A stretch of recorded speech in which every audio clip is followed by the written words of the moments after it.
Well done.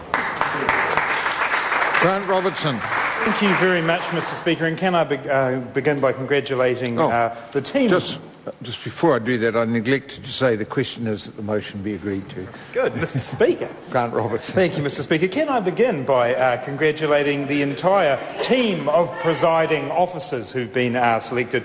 Lockwood Smith obviously returning as Speaker, and I think, as was noted by Trevor Mallard's seconding of that motion yesterday, the respect for Lockwood Smith around the House is, I think, universal. Personally, I've come a long way in terms of my relationship with Lockwood Smith, which largely began with me shouting at him through a megaphone when he was the Minister of Education. I'm sure he appreciated my wisdom then as he does now. I also want to congratulate you, Mr Deputy Speaker, and the Assistant Speakers, Lindsay Tish and Ross Robertson, and I'm sure all members in the House will be looking forward to Ross Robertson furthering his views on the flow and ebb of rivers across New Zealand. I particularly want to congratulate all members, especially new members in this House, for being here. We all know how hard individuals work to get into this place, and I want to acknowledge every member in the House for the hard work that they have done to get here. I'm particularly proud of our four new members, Andrew Little, Lena Turakatni, Megan Woods and David Clark. They are a great new addition to our team, and I look forward to seeing them contribute in a number of ways over the next period. As many of you know, David Clark is in fact a Presbyterian minister, and despite being a Presbyterian minister, I think he's already taking confessions, certainly from members of the Labour caucus and perhaps from members of the National caucus as well. So we have a diverse team on this side of the House. If I was to offer, and it's perhaps not in my place to do so, but I'll do it anyway, if I was to offer some advice to new National Party members, it would be to watch some tapes of Paul Quinn, because I think that's where they will learn how to behave in this House. If you follow Paul Quinn's advice, you can't go wrong, I say. And speaking of departed members, on this side of the House, we will miss Aaron Gilmore. We will miss Aaron Gilmore, but no doubt, he will be particularly busy at this time of the year, preparing his reindeer and getting the presents ready for his big day on the 25th of December. But having said that, he may have other jobs, and I put this question in front of the House. Who has seen Aaron Gilmore and Kim Jong-un in the same place at the same time? That's the question I put in front of the House today. But in all seriousness, Mr Speaker, I do wish all members well, commiserate with those who have lost their seats and congratulate them for being in this House. Mr Speaker, I also want to begin with thanking the staff who help us in this building. The Speaker's office staff, the clerk and her staff, the Hansard reporters who even managed to make my grammar look correct, the cleaners who are in this building night after night, working in many cases for just on the minimum wage, who do a fantastic job, and we all owe them our respect. The library staff, who in particular I think have helped opposition members greatly with their research skills, and we thank them. The messengers and gallery staff, who are unfailingly polite and offer us excellent service throughout the year. The security staff in particular, and I think of the security officer who was involved in the incident just before Parliament broke up. And I think actually that was the kind of dedication and commitment that security staff throughout this building show. Again, unfailingly cheerful and polite, and even managing to give Mr Banks the boost that he was in fact Winston Peters. I also want to thank the Bellamy's staff, and I was particularly interested in Jerry Brownlee's comments about this catering committee. I haven't heard of it before. I think Jerry and I can share that responsibility well, actually, and I look forward to working with him on it. I also want to thank our own staff within the Labour Party, the Leader's Office, the Executive Assistants, our out-of-Parliament staff. And this is a particularly difficult time for all of our staff as we transition out of one election into another. And I want to ensure that we all acknowledge, right across the Parliament, the excellent work that is done by our staff. I also want to wish all of the people of New Zealand a happy and safe Christmas. I want to echo the comments from Anne Tolley about the people of Canterbury and Christchurch. There is no doubt that as we reflect on 2011, that is the fundamental and defining moment of this year for New Zealanders.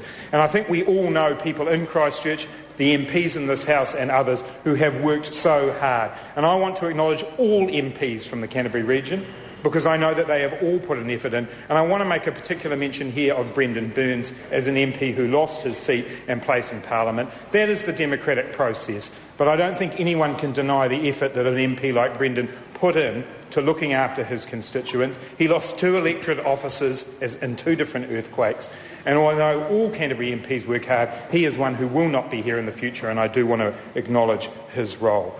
Mr. Speaker, the election on the 26th of November clearly did not have the outcome that we were looking for. But I want to acknowledge 2 people right now, and the first of those is Phil Goff as our leader. Phil Goff ran a fantastic campaign. I have seen very few people around the country who haven't acknowledged that he stood up in the campaign and in the debates and put forward Labour values in a way that we can all be proud of. His energy levels and commitment in a campaign that was very difficult were remarkable. The thousands of New Zealanders who got the "yeah, g'day" from Phil Goff know that every day he got out of bed with that level of energy, and I think that's a fantastic thing to do in a very difficult situation, and I want to say that right now, that Phil Goff has my respect for that. The other person that I want to mention is Annette King. One of the things that Annette King did, as well as being the deputy leader of our party, was that Annette King drove our policy agenda. And this was the most progressive policy that a Labour Party has put out in a generation. It included some tough decisions. It included some things that were the right thing to do, but were difficult to put out there. And I want to credit Annette King for that. She drove that policy formation. She's still here, as is Phil Goff contributing. But they are 2 people who, when we look back at the election, despite the disappointing result, that we want to give credit to. Mr. Speaker, the disappointing result is something we do have to accept. And as David Shearer said today, we do have to make changes, we have to review, we have to renew. But one thing I want to make absolutely clear in this House is that the values of the Labour Party endure.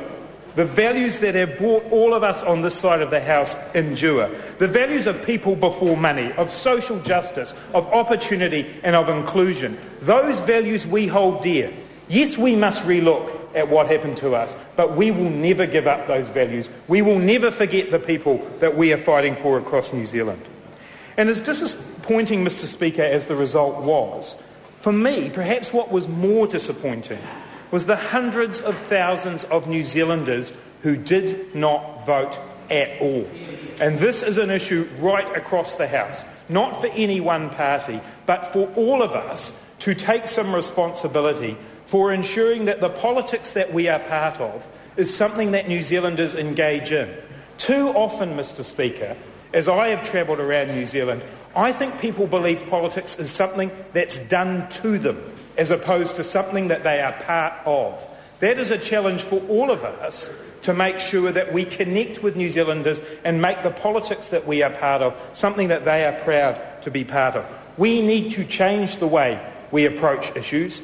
We need to use technology better, and we need to talk to people about the realities of their lives in a way that they connect to. That is a responsibility we should all take, and I can say that the Labour Party is taking that seriously. Mr. Speaker, the government won this election and we have to respect that. But I do want to reiterate the point that my belief is that there is no mandate in this Parliament for asset sales. Every single poll we have seen has said there is no mandate for asset sales, and no matter how much the government benches want to pretend there is not. They know, every single member over there knows, when they were in public meetings in the election campaign, they know that asset sales were unpopular. They know that New Zealanders don't want their future sold. And we need to make sure, Mr. Speaker, in this House that we are clear about those views of New Zealanders. And I can say for sure that this Labour Party will lead the opposition to asset sales, and we will ensure that we actually put together a future government that we can be proud of. We'll work seriously with other parties with whose values we align and whose policies that we can support. We are here to provide a positive vision for the future. And wasn't there a contrast today? As one commentator put it, David Shearer offered hope, John Key offered Bob hope. That's what we got today, Mr. Speaker. We got a vision and a positive future over here, and we got the corny jokes on that side of the House. Well, my message to John Key is that it's time for him to get serious. This Labour Party is getting serious. It's time for John Key to get serious as well. The change is coming on this side of the House. John Key needs to know that. Mr. Speaker, I want to wish you and everyone in the House a Merry Christmas and a Happy New Year, and we look forward to coming back in the new year to take the fight to the government and offer our positive vision for New Zealand. Thank you. Order. Material to